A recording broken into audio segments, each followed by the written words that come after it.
Gulf breaking ന്യൂസിലേക്ക് സ്വാഗതം. പ്രവാസ ലോകത്തെ വിവിധ വാർത്തകൾക്കായി ഈ ചാനൽ സബ്സ്ക്രൈബ് ചെയ്യൂ. സൗദി അറേബ്യയുടെ വികസന ചരിത്രത്തിൽ പുതിയ അധ്യായമായി റിയാദ് മെട്രോ പദ്ധതിയുടെ ഉദ്ഘാടനം സൗദി ഭരണാധികാരി സൽമാൻ രാജാവ് നിർവഹിച്ചതായി സൗദി പ്രസ് ഏജൻസി റിപ്പോർട്ട് ചെയ്തു. റിയാദിലെ പൊതുഗതാഗത ശൃംഖലയുടെ നട്ടെല്ലാണ് പദ്ധതിയെന്നും അധികൃതർ അറിയിച്ചു. 176 കിലോമീറ്റർ ദൈർഘ്യമുള്ള 6 ട്രെയിൻ ലൈനുകളും 4 പ്രധാന സ്റ്റേഷനുകളും ഉൾപ്പെടെ 85 സ്റ്റേഷനുകൾ ഉൾപ്പെടുന്ന ഒരു ശൃംഖലയാണ് റിയാദ് മെട്രോയിലുള്ളത്.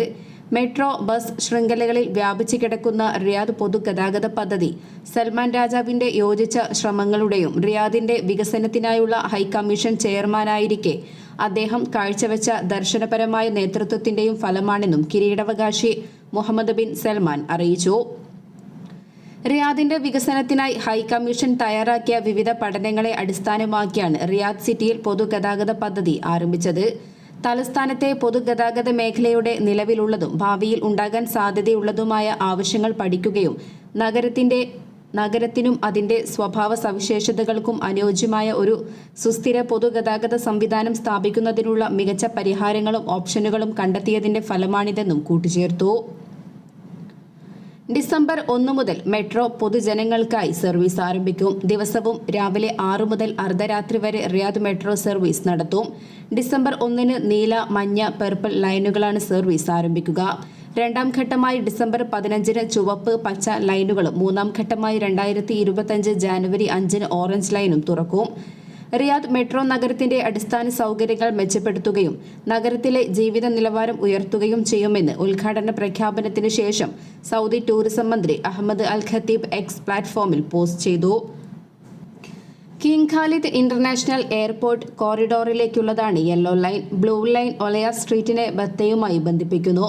അബ്ദുറഹ്മാൻ ബിൻ ഔഫ് റോഡിന് ഷെയ്ഖ് ഹസൻ ബിൻ ഹുസൈൻ റോഡിലേക്ക് ബന്ധിപ്പിക്കുന്നതാണ് purple line. King Abdul Aziz റോഡിലൂടെയുള്ള ഗ്രീൻ ലൈനും കിങ് അബ്ദുള്ള റോഡിലൂടെയുള്ള റെഡ് ലൈനുമാണ് ഡിസംബർ 15 സർവീസ് ആരംഭിക്കുക. ജാനുവരി 5 തുടങ്ങുന്ന ഓറഞ്ച് ലൈൻ ദീന റോഡ് ഇടനാഴിയിലേക്കുള്ളതാണ്.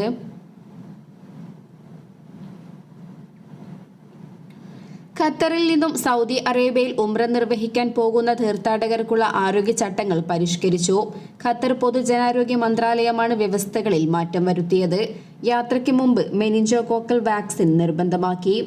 ഖത്തറിൽ നിന്ന് ഉംറയ്ക്കും മക്ക സന്ദർശനത്തിനും പോകുന്ന സ്വദേശി പൗരന്മാർക്കും പ്രവാസി താമസക്കാർക്കും വ്യവസ്ഥകൾ ബാധകമാണ്. സൗദി ആരോഗ്യ മന്ത്രാലയത്തിന്റെ മാർഗനിർദ്ദേശങ്ങൾക്കനുസരിച്ചാണ് ചട്ടങ്ങൾ പരിഷ്കരിച്ചത്. പുതിയ തീരുമാനപ്രകാരം ഉംറയ്ക്കോ മക്ക സന്ദർശനത്തിനോ പോകുന്നവർ നിർബന്ധമായും മെനിഞ്ചോകോക്കൽ വാക്സിൻ സ്വീകരിച്ചിരിക്കണം. യാത്ര പുറപ്പെടുന്നതിന് 10 ദിവസം മുമ്പാണ് വാക്സിൻ എടുക്കേണ്ടത്. 1 വയസ്സിനും അതിന് മുകളിൽ പ്രായമുള്ള കുട്ടികൾക്കും ഉൾപ്പെടെ വാക്സിൻ നിർബന്ധമാണ്. ഹജ്ജ്, ഉംറ തീർത്ഥാടകർക്ക് ആവശ്യമായ എല്ലാത്തരം വാക്സിനുകളും പ്രാഥമികാരോഗ്യ പരിചരണ കോർപ്പറേഷന്റെ കീഴിലെ എല്ലാ ഹെൽത്ത് സെന്ററുകളിലും ലഭ്യമാണ്. ആരോഗ്യ പ്രശ്നങ്ങളുള്ളവർ പ്രത്യേകിച്ചും രോഗപ്രതിരോധത്തിനായി വാക്സിൻ സ്വീകരിക്കണമെന്നും അധികൃതർ ഓർമ്മപ്പെടുത്തി. കോവിഡ് പകർച്ചപ്പനി വാക്സിൻ എടുക്കുന്നതും നല്ലതാണെന്നും സൗദി മന്ത്രാലയം നിർദ്ദേശിച്ചിട്ടുണ്ടെങ്കിലും ഇവയൊന്നും നിർബന്ധമല്ല. പോളിയോ വൈറസ് വ്യാപനമുള്ള രാജ്യങ്ങളിൽ നിന്നെത്തുന്നവർ പോളിയോ വാക്സിനും യെല്ലോ ഫീവറുള്ള രാജ്യങ്ങളിൽ നിന്നെത്തുന്നവർ യെല്ലോ ഫീവർ പ്രതിരോധ കുത്തിവയ്പും എടുത്തിരിക്കണമെന്നാണ് സൗദിയുടെ നിർദ്ദേശം. UAE 53ാമത് ദേശീയ ദിനാഘോഷമായ ഈദ് അൽ ഇത്തിഹാദ് ആഘോഷങ്ങൾക്കായുള്ള തയ്യാറെടുപ്പിലാണ്. സ്വദേശികളും പ്രവാസികളും ഉൾപ്പെടെയുള്ള UAE നിവാസികൾ വൈവിധ്യമാർന്ന ആഘോഷ പരിപാടികളാണ് ഇതോടനുബന്ധിച്ച് ആസൂത്രണം ചെയ്തിരിക്കുന്നത്. എന്നാൽ ആഘോഷങ്ങൾ അതിരുവിടാതിരിക്കാനും അവ വഴിതെറ്റിപ്പോകുന്നില്ല എന്ന് ഉറപ്പുവരുത്തുന്നതിനും എല്ലാവർക്കും സുരക്ഷിതവും ആസ്വാദ്യകരവുമായ ആഘോഷം ഉറപ്പാക്കുന്നതിനുമായി 14 മാർഗനിർദ്ദേശങ്ങൾ അധികൃതർ പുറപ്പെടുവിച്ചിട്ടുണ്ട്. നിർദ്ദേശങ്ങൾ പാലിച്ചുകൊണ്ട് മാത്രമേ ആഘോഷങ്ങളിൽ പങ്കുചേരാവൂ എന്ന് മന്ത്രാലയം താമസക്കാരെ ഓർമ്മിപ്പിച്ചു. മന്ത്രാലയം പുറത്തുവിട്ട മാർഗനിർദ്ദേശങ്ങൾ ഇനി പറയുന്നു. ക്രമരഹിതമായ മാർച്ചുകളും ഒത്തുചേരലുകളും സംഘടിപ്പിക്കുകയോ പങ്കെടുക്കുകയോ ചെയ്യരുത്. എല്ലാ ട്രാഫിക് നിയമങ്ങളും പാലിക്കുകയും പോലീസ് ഉദ്യോഗസ്ഥർ നൽകുന്ന നിർദ്ദേശങ്ങൾ അനുസരിക്കുകയും വേണം. ഡ്രൈവർമാരോ യാത്രക്കാരോ കാൽനട യാത്രക്കാരോ പാർട്ടി സ്പ്രേകൾ ഉപയോഗിക്കുന്നത് ഒഴിവാക്കുക. വാഹനത്തിന്റെ മുന്നിലും പിന്നിലുമുള്ള ലൈസൻസ് പ്ലേറ്റുകൾ ദൃശ്യമാണെന്ന് ഉറപ്പാക്കണം. വാഹനത്തിന്റെ നിറം മാറ്റുകയോ വിൻസ്ക്രീൻ ഇരുണ്ടതാക്കുകയോ ടിൻ ചെയ്യുകയോ ചെയ്യരുത്. ഈദ് അൽ ഇത്തിഹാദിന് മാത്രമുള്ളതും ഔദ്യോഗിക മാർഗനിർദ്ദേശങ്ങളും വ്യവസ്ഥകളും പാലിക്കുന്നതുമായ സ്റ്റിക്കറുകളും അടയാളങ്ങളും ലോഗോകളും മാത്രമേ വാഹനങ്ങളിൽ സ്ഥാപിക്കാൻ പാടുള്ളൂ. ഒരു വാഹനത്തിൽ അനുവദനീയമായതിനേക്കാൾ യാത്രക്കാരുടെ എണ്ണം കവിയരുത്. ജനലിലൂടെയോ സൺറൂഫിലൂടെയോ യാത്രക്കാർ പുറത്തുകടക്കരുത്. വാഹനത്തിൽ അനധികൃത മാറ്റങ്ങൾ വരുത്തുകയും കാറുകൾ ശബ്ദമുണ്ടാക്കുന്നതോ കാഴ്ചയെ തടസ്സപ്പെടുത്തുന്നതോ ആയ അനധികൃത ഫീച്ചറുകൾ ചേർക്കുന്നത് ഒഴിവാക്കണം. ഗതാഗത തടസ്സപ്പെടുത്തുകയോ അത്യാഹിത വാഹനങ്ങളുടെ സഞ്ചാരം തടയുകയോ ചെയ്യരുത്. ആന്തരികമോ ബാഹ്യമോ ആയ റോഡുകളിൽ സ്റ്റണ്ട് നടത്തരുത്. വാഹനത്തിന്റെ വശമോ മുൻഭാഗമോ പിൻഭാഗമോ സ്റ്റിക്കറുകൾ കൊണ്ട് മൂടരുത്. ദൃശ്യപരതയെ തടയുന്ന സൺഷെയ്ഡുകൾ ഉപയോഗിക്കുന്നതും ഒഴിവാക്കണം. ഈദ് അൽ ഇത്തിഹാദ് ആഘോഷങ്ങൾക്കായി പ്രത്യേകം രൂപകൽപ്പന ചെയ്ത സ്കാർഫുകൾ മാത്രം ധരിക്കുക. യുണൈറ്റഡ് അറബ് എമിറേറ്റ്സിന്റെ പതാക മാത്രം ഉയർത്തുക. മറ്റ് രാജ്യങ്ങളുടെ പതാകകൾ അനുവദനീയമല്ല. ഈദ് അൽ ഇത്തിഹാദ് ആഘോഷങ്ങളുടെ ഔദ്യോഗിക പാട്ടുകളും സംഗീതവും മാത്രമേ ഉപയോഗിക്കാവൂ. ഈദ് അൽ ഇത്തിഹാദിന് പ്രത്യേകമായി അനുവദിച്ച UAE പതാകയോ അനുബന്ധ സ്റ്റിക്കറുകളോ അല്ലാതെയുള്ളവ പതിക്കുന്നതിൽ നിന്നും ഡെക്കറേഷൻ ഷോപ്പുകളും ഡ്രൈവർമാരും വിട്ടുനിൽക്കണം.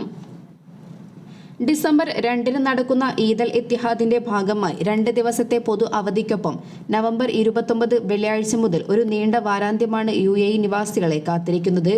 പൊതു അവധിയുടെ 4 ദിവസങ്ങളിൽ നിരവധി ഡ്രോൺ ഷോകളും സൈനിക പരേഡുകളും കരിമരുന്ന് പ്രയോഗങ്ങളും സംഗീത കലാപരിപാടികളും മറ്റുമായി വൈവിധ്യമാർന്ന ആഘോഷ പരിപാടികൾ രാജ്യത്തിന്റെ വിവിധ ഭാഗങ്ങളിലായി ആസൂത്രണം ചെയ്തിട്ടുണ്ട്.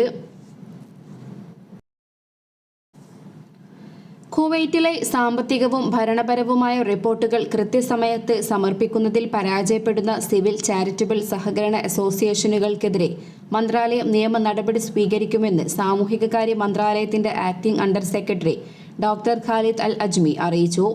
മന്ത്രി ഡോക്ടർ അംതൽ അൽ ഹുവൈലയുടെ നേരിട്ടുള്ള നിർദ്ദേശത്തെ തുടർന്നാണ് തീരുമാനമെന്നും മന്ത്രാലയത്തിന്റെ പരിധിയിലുള്ള സ്ഥാപനങ്ങളുടെ സുതാര്യത ഉറപ്പുവരുത്തുക എന്ന ലക്ഷ്യത്തോടെയാണ് ഇതെന്നും അദ്ദേഹം കൂട്ടിച്ചേർത്തു.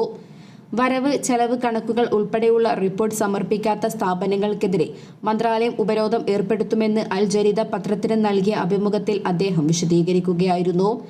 ഈ ഉപരോധങ്ങൾ അവരുടെ പ്രവർത്തനങ്ങൾ തിരുത്താൻ അസോസിയേഷനുകളെ പ്രോത്സാഹിപ്പിക്കുന്നതിന് ഉദ്ദേശിച്ചിട്ടുള്ള മുന്നറിയിപ്പുകളോടെ ആരംഭിക്കും.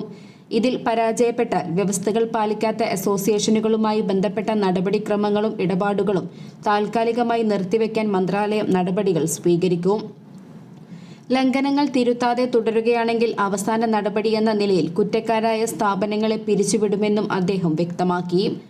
ആവശ്യമായ നടപടികൾ സ്വീകരിക്കാൻ മന്ത്രാലയം തയ്യാറാണ്. എന്നാൽ ഇത്തരം ജീവകാരുണ്യ സംഘടനകളെ ശിക്ഷിക്കുക എന്ന ലക്ഷ്യം ഇതിന് പിന്നിലില്ല. ഇവ രാജ്യത്തെ നിയമങ്ങൾ കൃത്യമായി പാലിച്ചാണ് പ്രവർത്തിക്കുന്നതെന്ന് ഉറപ്പുവരുത്താനുള്ള ചുമതല മന്ത്രാലയത്തിനുണ്ടെന്നും അദ്ദേഹം കൂട്ടിച്ചേർത്തു. ഇക്കാര്യത്തിൽ ഒരു തരത്തിലുള്ള വിട്ടുവീഴ്ചയും മന്ത്രാലയം തയ്യാറല്ലെന്നും അറിയിച്ചു. ഇതോടെ ഇന്നത്തെ വാർത്തകൾ അവസാനിക്കുന്നു. പുതിയ വാർത്തകളുമായി വീണ്ടും കാണുന്നതുവരെ നന്ദി, നമസ്കാരം.